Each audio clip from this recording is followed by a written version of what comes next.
ஓம் சிவாய நம்ம ஜென்ரலா நிறைய சோஷியல் சர்வீஸ்ல ஈடுபாடு பண்றீங்க, எல்லாம் ஓகே. ஆனாலும் உங்களோட இந்த கர்மா உங்களை விடாம நீங்க என்னதான் சர்வீஸ் பண்ணாலும் உங்க கர்மா உங்களை விடாம தொடர்ந்துகிட்டே இருக்கு. ஸோ இதுதானே உங்களுக்குள்ள இருக்கக்கூடிய மிகப்பெரிய கேள்வியாவே இருக்கு. மேஷ ராசிக்காரங்க கிட்ட இருந்து ஃப்ரீயா வந்து எதுவும் வாங்கி சாப்பிடாம இருக்கிறது நல்லது.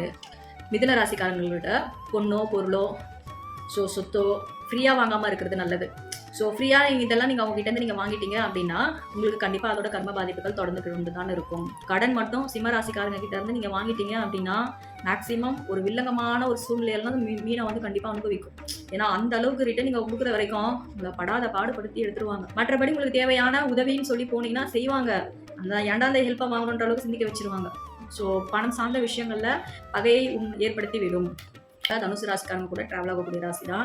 இருந்தாலும் நம்ம ஒரே வீட்டில் இருக்கோம், ஒன்றா சேர்ந்து பார்ட்னர்ஷிப்பில் பேரில் பண்ணலாம் அப்படின்ற அந்த கான்செப்ட் எல்லாம் வந்து மேக்ஸிமம் அவாய்ட் பண்ணுறது நல்லது. தனுசு ராசிக்காரங்களுக்கு உரிய அந்த ஒரு பார்ட்னர்ஷிப்கான ஒரு அமௌண்ட்டை வந்து மீனை வந்து கொடுத்துடணும். கொடுக்கலன்னா கொடுக்காத வரைக்கும் அந்த தொழில் நடத்தவே விடாது தனுசு.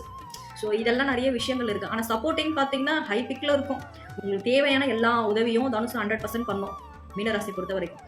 ஆனால் தொழில் சார்ந்த விஷயங்களில் நீங்கள் பணத்தை வந்து அவங்க கண்ணில் காட்டாமல் நீங்கள் கொஞ்சம் எக்ஸ்ட்ரா கொஞ்சம் அப்படியே பதுக்குனீங்கன்னா போதும், தனுசு ராசிக்காரங்க உங்களுக்கு பகையாக மாறிவிடுவார்கள்.